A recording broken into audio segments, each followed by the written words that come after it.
जतिन, अपनी मैम साहब को छोड़ के आ जाओ, घर पे जाओ। मैं किसी के बाप का नौकर नहीं हूँ। ये चाबी पकड़ो और खुद छोड़ के आओ, चलो। क्या बक रहा है भाई तू ये? अरे बक नहीं रहा हूँ मैं, चाहे तो ड्रेस पहन लो, छोड़ाओ, लेकिन मैं ये नौकरी नहीं करूंगा अब। अरे ये तुम कैसी बातें कर रहे हो अपने साहब के साथ? तुम्हारे साहब है वो, उसके बाद भी तुम इनसे इतनी बदतमीजी से बात कर रहे हो। अभी के अभी ना माफी मांगो इनसे। सुबह सुबह दिमाग खराब हो गया क्या तुम्हारा? दिमाग खराब होगा मैडम, बिल्कुल दिमाग खराब होगा।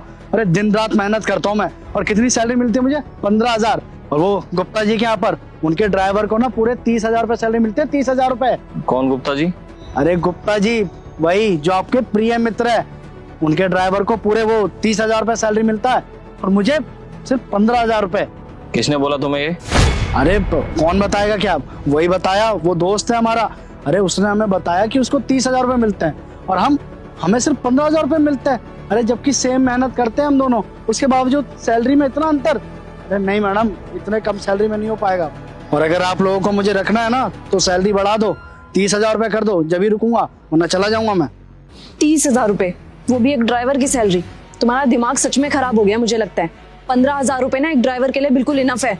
मैडम जी ऐसा है, चाहे बड़ी बड़ी कंपनी देख लो या हमारा ड्राइवर का ही काम देख लो, सबकी सैलरी बढ़ती है, तो हमारी क्यों नहीं बढ़ेगी? और एक बात बताएं, जितना हमारा काम होता है ना उससे ज्यादा ही आप लोगों का काम करते हैं। गिनवाए आपको, कभी मैडम को घर छोड़ना, कभी साहब को घर छोड़ना, उसके बाद इनके पिताजी आते हैं, उनको लेकर आते हैं ऑफिस से घर तक। अरे कितना काम होता है। कभी कभी तो साहब हमको सब्जी लाने भेज देते हैं, वो सारा काम भी हम ही करते हैं। बताइए, ये सारा काम हमारा होता है क्या? अरे इतना सारा काम करते हैं हम, उसके बाद हमारी सैलरी नहीं बढ़ेगी? देखो, अगर सबकी सैलरी बढ़ती है ना तो उसके पीछे भी कोई रीजन है। हमने तुम्हें रहने को एक कमरा भी दे रखा है, साथ में तुम्हारे खाने की व्यवस्था भी कर रखी है। अरे तो तू रुक जाना कुछ टाइम के लिए। एक काम करते हैं, हम सैलरी बढ़ाने के बारे में सोचते हैं। दिवाली तक तुम्हारी सैलरी बढ़ा देंगे। इस टाइम कौन सी सैलरी बढ़ती है? थोड़ा टाइम रुक जाओगे तो सही रहेगा हमारे लिए भी। और वैसे भी तेरे को तो ये भी सोचना चाहिए ना कि तेरे साथ तेरे लिए कितना कुछ करते हैं। तू खुद सोच, तेरे को 3 टाइम का खाना देते हैं, इवन तेरे रहने का भी करते हैं, और उसके बाद भी तू इस तरीके से सैलरी बढ़ाने के लिए जिद कर रहा है, वो भी बिल्कुल अचानक से। तो ऐसा थोड़ी होता है। तू बस दिवाली तक रुक जा, हम सैलरी बढ़ा देंगे तेरी। नहीं, दिवाली तक का वेट नहीं होगा मुझसे। देखिए मैं आपको साफ सीधा बता दूं, अगर आप लोग 30,000 देंगे तभी यहाँ पर रुकेंगे, वरना वो सामने वाला कंपनी है ना, उसमें भी ड्राइवर का जॉब खाली है, वहीं पे जाके काम करेंगे। 25,000 रुपया देगा वो हमको, और काम भी बहुत कम है यहाँ से। 25,000 रुपए? सही है फिर तो।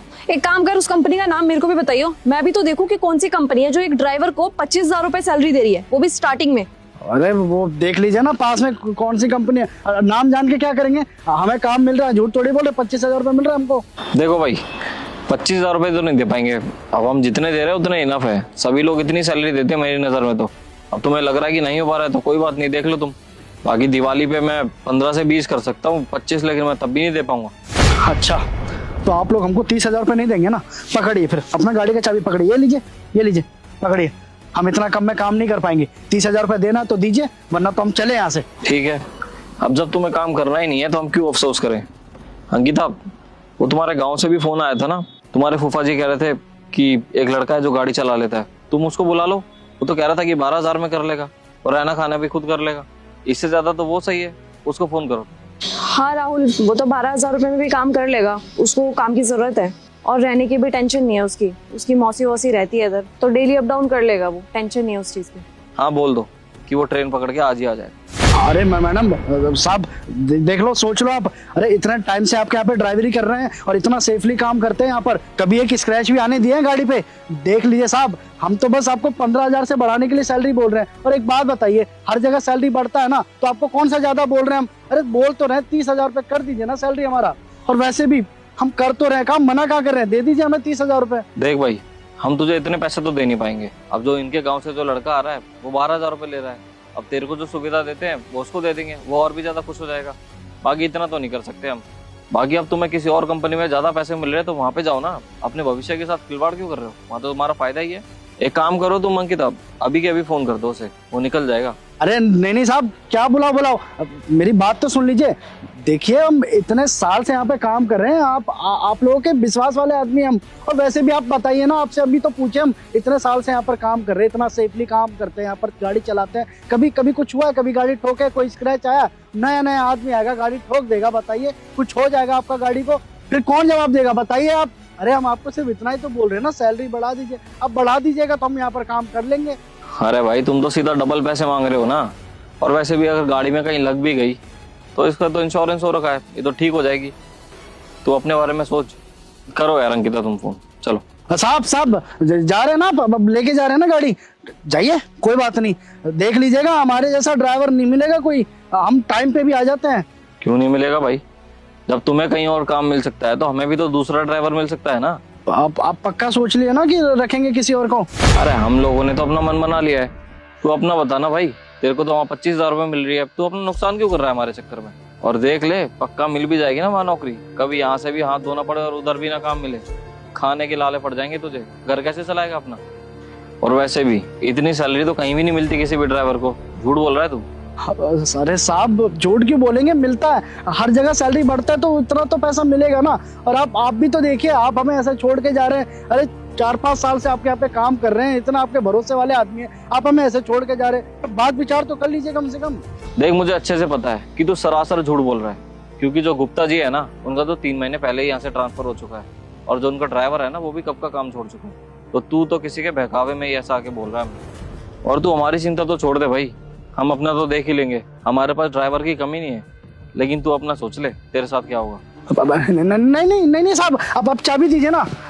आप तो बुरा मान गए, मैं मैडम को छोड़ दूंगा। दरअसल क्या है ना कि वो दोस्तों के बहकावे में आ गया था बस मैं। अच्छा क्या बोला उन्होंने तुझे? क्या है ना साहब, वो भी हमारी तरह ये ड्राइवरी का काम करते हैं और उनका सैलरी हर साल बढ़ता है। पता नहीं झूठ झूठ बोल के वो सैलरी बढ़ा देते हैं। तो वही लोग बस हमको बोले कि तुम्हारे सैलरी बढ़ता नहीं है, इतने साल से वहाँ पर काम कर रहा है, हमारा देखो साल भर में सैलरी बढ़ जाता है। तो बस हम भी सोचे कि आपको सैलरी बढ़ाने के लिए बोल दे, इसीलिए किया हमने ये सब। देख भाई, तू उनके बहकावे में आकर ना अपना काम खराब कर रहा है। तेरे को हम अपने परिवार का सदस्य जैसा मानते हैं और तू उस चीज का फायदा उठा रहा है।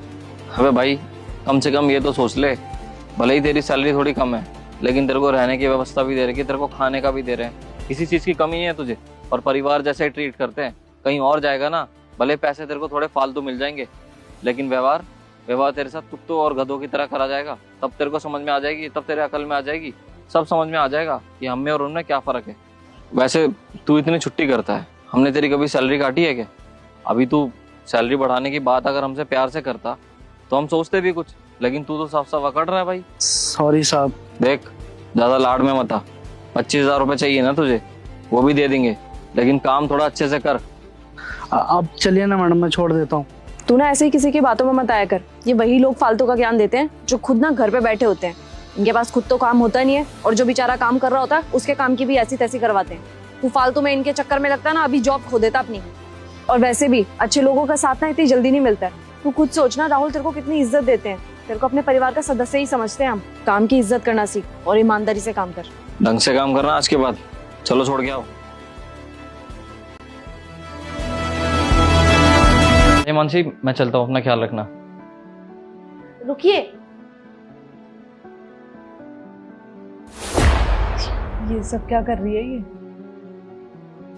जीते रहो।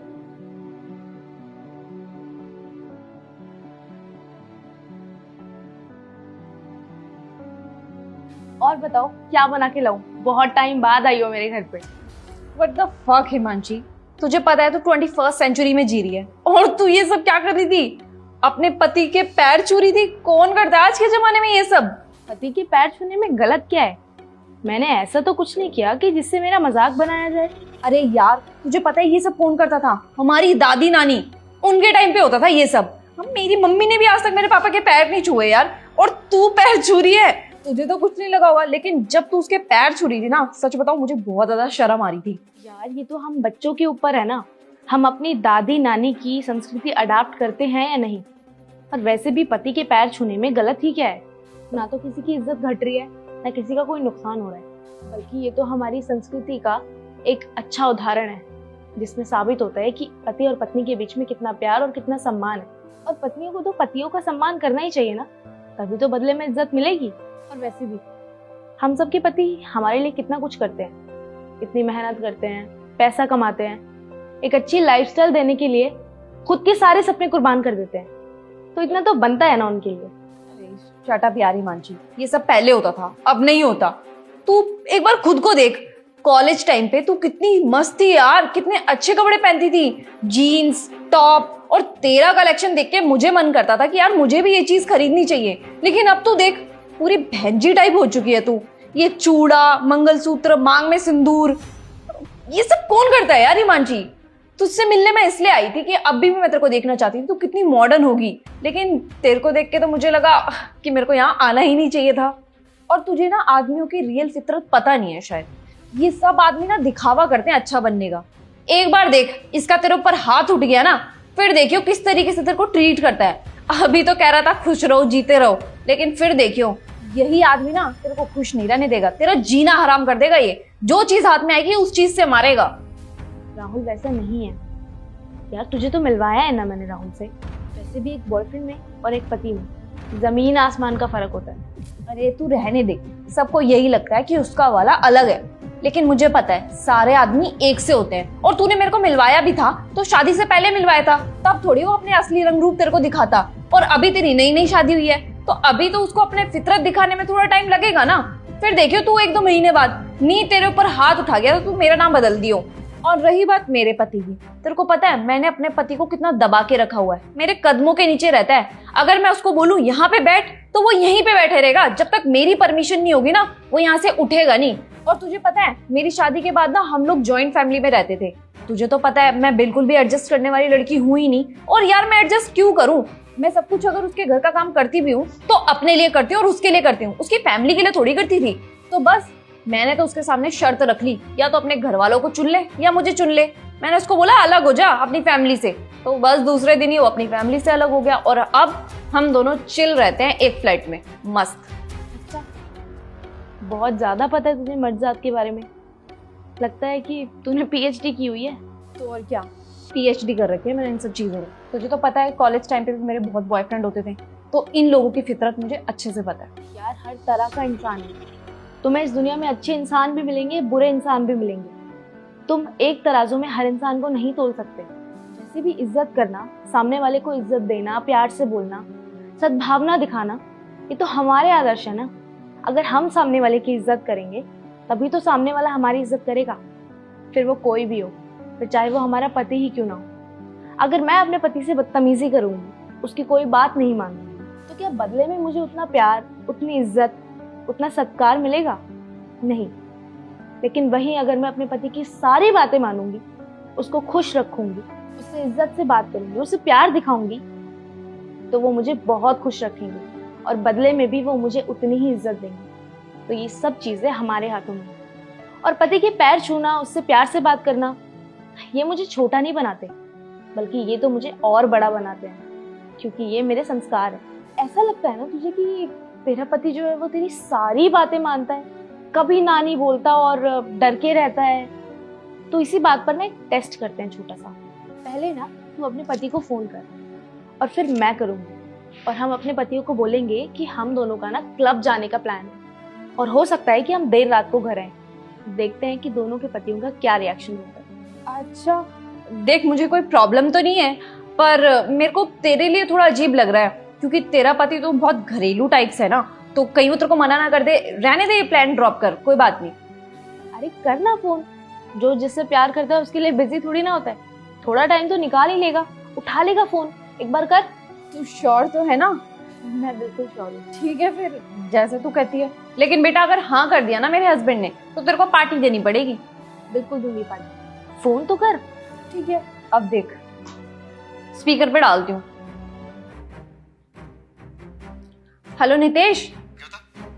नितेश, मैं ना तुम्हें बताया था कि हिमांशी के घर आई थी, तो यहाँ पे ना हमारी सभी फ्रेंड्स का एक प्लान बना है क्लब जाने का। तो क्या मैं जा सकती हूँ? और हाँ, रात को ना लेट हो जाएगी। क्या बोल रही है तू? क्लब जाएगी? तू जाके दिखा, तेरी ना मैं टांगे तोड़ दूंगा। तू घर आ, तुझे तो मैं बताता हूँ, देखता हूँ तुझे आज। तुझे मैंने बोला था ना खाना बना के जा, पर तू बिना खाना बनाए चली गई। अब देख तो मैं क्या करता हूँ। ठीक है, मैं घर आती हूँ। हेलो। हेलो सुनिए।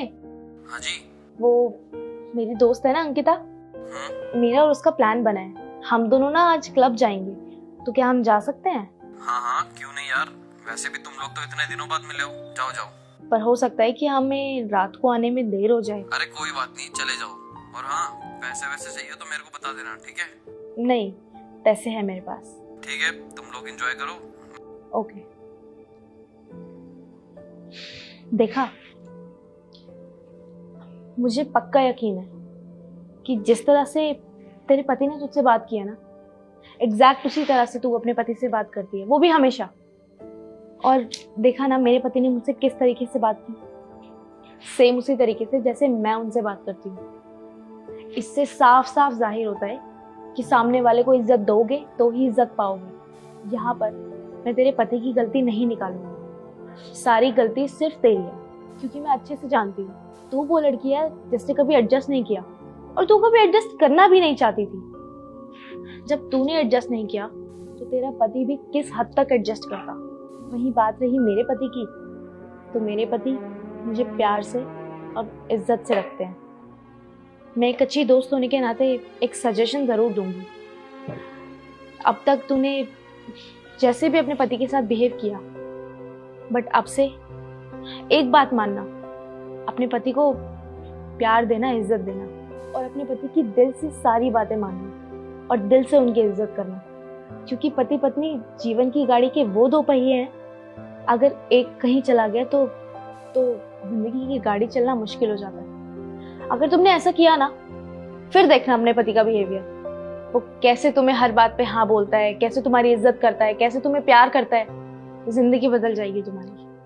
सच में यार हिमांशी, तेरी लाइफ तो बिल्कुल सही है, कॉलेज टाइम पे भी और अभी भी। तुझे जैसा पति चाहिए था तेरे को वैसा मिला, और जैसे मेरे काम थे मुझे उस टाइप का पति मिला। तू सही कह रही है, मैंने कभी भी अपने पति से सीधे मुंह बात ही नहीं की, तो बस वो भी यही सीख गया। वो भी मेरे से अब सीधे मुंह बात ही नहीं करता। शायद गलती मेरी ही है, मैंने उसको उसके माँ बाप से दूर कर दिया और हमेशा हमेशा जिद करी है। तो शायद बस वो इसी वजह से फ्रस्ट्रेट रहता है और मुझसे इस तरीके से बात करता है। तो वो भी दिल का बहुत अच्छा, उसने कभी भी मुझ पे हाथ नहीं उठाया, चाहे कितना भी फ्रस्ट्रेट हो। लेकिन मैं कभी उसकी फ्रस्ट्रेशन सही से समझ ही नहीं पाई। तेरी बात से तो हिमांशी मुझे एक बात समझ में आ गई कि अगर मुझे रिस्पेक्ट चाहिए ना, तो पहले मुझे सामने वाले को रिस्पेक्ट देनी पड़ेगी। मैं उससे आज जाकर के ही माफ़ी मांग लूँगी, और हाँ, उसके मम्मी पापा को भी बोलूँगी कि हमारे साथ आके रह लें। थैंक यू हिमांशी, आज सच में तेरे से सीखने को मेरे को बहुत कुछ मिला। चलो बहुत बातें हो गई, मैं कुछ बना दूं अच्छा सा खाने के लिए? हाँ,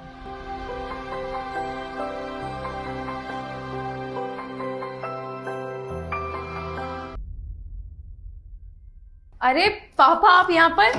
बस अपनी बेटी से मिलने का मन हुआ तो आ गया। अब यहाँ खड़ा ही रखेगी या अंदर ही बुलाएगी? अरे नहीं नहीं, अंदर आइए ना, मैं राहुल को आवाज लगाती हूँ। आइए राहुल। राहुल जल्दी इधर आओ, देखो कौन आया है। मेरे पापा आए हैं। आया।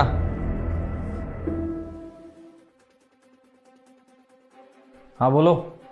राहुल वहां पे खड़े होकर के देख क्या रहे हो पापा को? आओ पैर छुओ।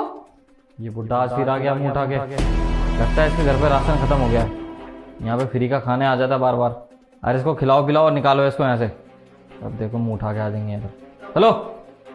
राहुल ये क्या बदतमीजी है? तुम्हें किस तरीके से मेरे पापा से बात कर रहे हो? तुम्हारे सामने मेरे पापा खड़े हैं और तुम इतनी बदतमीजी से बात कर रहे हो। किस तरीके से बात कर रहा हूँ? अरे ऐसे लोगों के साथ तो इसी तरीके से बात करूंगा ना। एक नंबर का भिखारी, पता नहीं कहाँ से आ गया इधर। और रही बात तमीज़ से बात करने की, तो तमीज़ से बात सिर्फ उससे की जाती है जिसकी कुछ इज्जत हो। ये तो खुद भिखारी हैं, इनके तो कौन इज्जत करेगा। राहुल चुप रहो, समझ में आया? अभी के अभी आकर के ना पापा के पैर छुओ और इनसे सॉरी भी मांगो, इनको बुरा लग रहा है। पैर छूं वो भी इसके? शुक्र मनाओ तुम्हारे पापा हैं ये, वरना धक्के मार के बाहर निकाल देता उनको मैं। अरे राहुल तुम किस तरीके से बात कर रहे हो मेरे पापा से? बेटा तुम दोनों मेरी वजह से मत लड़ो, लगता है दामाद जी का ना कुछ मूड खराब है इसलिए ऐसी बात कर रहे हैं। अच्छा बेटा मैं चलता हूँ, फिर कभी आऊँगा। हाँ, जब जब तू आएगा ना मेरा मूड खराब ही होगा, तो कभी यहाँ पे अपने शक्ल लेकर मत आना, ठीक है? और अभी सुन क्या रहा है, चल जा। राहुल तुम्हें क्या हो गया आज? इतनी बदतमीजी से बात कर रहे हो तुम मेरे पापा से? ऐसे तो तुम मेरे को बहुत ज्ञान देते हो कि हमें बड़ों का आदर करना चाहिए, उनका सम्मान करना चाहिए, उनकी सारी बातें माननी चाहिए, उन पे चिल्लाना नहीं चाहिए। और तुम अब क्या कर रहे हो? इतनी बदतमीजी से बात कर रहे हो मेरे पापा से। तुम्हें पता नहीं है कि वो तुमसे कितने बड़े हैं और उनको इतना बुरा लग रहा है, लेकिन तुम तब भी इतने बदतमीजी से बात कर रहे हो। तुम अभी क्या भी माफी मांग रहे हो, वरना मेरे से बुरा कोई नहीं होगा। बेटा वैसे तो तुमने आज से पहले कभी मेरे साथ ऐसी बात नहीं की, आज हुआ क्या है मैं कुछ समझ नहीं पा रहा हूँ। वो हेलो, तू होता कौन है पति पत्नी के बीच में बोलने वाला? तेरे को इस घर में घुसने दिया ना, इसी को अपना एहसान समझ और चुपचाप निकल जाए यहाँ से। राहुल बस बहुत हो गया तुम्हारा, तुमने बहुत बदतमीजी कर लिया आज मेरे पापा से। अब तो तुम्हारी बदतमीजी। अंकिता, अपने हाथ को ना काबू में रखो। चलो पीछे। देखो दामाद जी, आप मेरी लगातार बेइज्जती कर रहे थे, मैं चुप रहा, लेकिन अगर मेरे सामने आप मेरी बेटी पर हाथ उठाएंगे ना तो मैं बर्दाश्त करने वाला नहीं हूँ, समझ लीजिए बात। और हाँ बेटी, तू तो कहती थी ये बहुत अच्छा है, तेरा बहुत ख्याल रखता है, ये ख्याल रखता है तेरा? अरे जो मेरे सामने तुझ पर हाथ उठा सकता है वो मेरे पीठ पीछे क्या नहीं करता होगा, क्या हालत करता होगा तेरी, मैं समझ सकता हूँ। पागल नहीं हूँ, मैंने भी दुनिया देखी है। पता नहीं पापा इसको आज हो क्या गया है कि कभी बड़ों से इस तरीके से बात भी नहीं करता और आज आपसे इतनी बदतमीजी कर रहा है। और इसने कभी मेरे से बदतमीजी से बात नहीं की, इसने आज मेरे ऊपर हाथ भी उठा दिया। राहुल तुम्हें हो क्या गया आज, तुम्हें कैसे बिहेव कर रहे हो? रहने दे, इसके पाप छुपाने की कोशिश मत कर। मेरे सामने जो तुझे थप्पड़ मार रहा है तू उसकी सफाई दे रही है। अरे कितना बदतमीज है, क्या संस्कार है, मैं सोच भी नहीं सकता था। क्या संस्कार दिए तेरे माता पिता ने तुझे? क्या क्या कहा आपने? संस्कार? मेरे संस्कारों की तो बात रहने दीजिए आप। पहले तो आपको संस्कार सिखाने चाहिए थे अपनी बेटी को। अगर आपने अपनी बेटी को सही संस्कार दिए होते ना तो आपको एक दिन नहीं देखना पड़ता। क्या मतलब, तुम कहना क्या चाहते हो? अभी बताता हूँ क्या किया। जैसे आप आज आए हो ना इस घर में, वैसे ही एक दिन मेरे मम्मी पापा भी गांव से इस घर में आए थे। अरे वो भोले बेचारे इतने खुश थे, अपने बेटे का नया घर देखने के लिए आए थे। और जब वो यहाँ पर आए तो इसने उनको इतना जलील कर दिया, पैर छूना तो दूर, अरे वो लोग दरवाजे से ही बाहर चले गए। पानी तक नहीं पिया उन्होंने इस घर का, सिर्फ और सिर्फ आपकी बेटी के संस्कारों की वजह से। अगर आपने इसको कुछ संस्कार सिखाए होते ना तो आज वो यहीं पर होते और हंसी खुशी रह रहे होते हमारे साथ। और ये भी कहती है कि उनको गांव में ही रहने दो, गांव में ही सड़ने दो। अरे फोन पे बात तक नहीं करती है उनके साथ। क्या बेटा क्या कह रहे हो तुम? बेटी क्या दामाद जी सही कह रहे हैं? क्या तूने इनके माता पिता के साथ ऐसा किया? अरे रहने दीजिए, ये क्या बोलेगी? इसकी चुप्पी साफ बता रही है कि गलती इसी की है। अरे मैंने तो उसको इतनी बार समझाने की कोशिश की कि जैसे तुम्हारे माँ बाप है वैसे ही मेरे माँ बाप है, उनकी इज्जत करो। वो बेचारे बूढ़े हैं, लाचार हैं, उनको क्या चाहिए? उनका बेटा और बहू उनकी सेवा करे और क्या, बस। वाह बेटी वाह, तूने आज मेरा सर शर्म से झुका दिया, वो भी मेरे दामाद के सामने। अरे अब तो मुझे सोचना पड़ रहा है कि मैंने तुझे कैसे संस्कार दिए थे।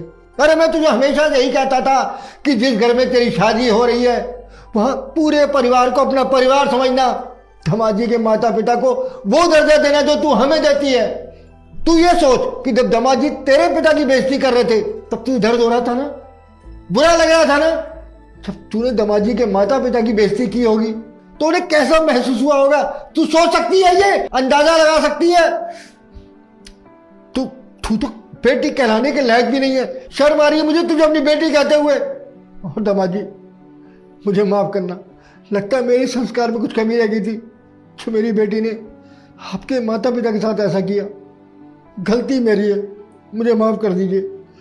और मैं बहुत शर्मिंदा हूँ, इस घर में कभी कदम रखूंगा। और तुझसे तो मैं आज से सारे रिश्ते नाते खत्म कर रहा हूँ, चाह रहा हूँ मैं यहाँ से।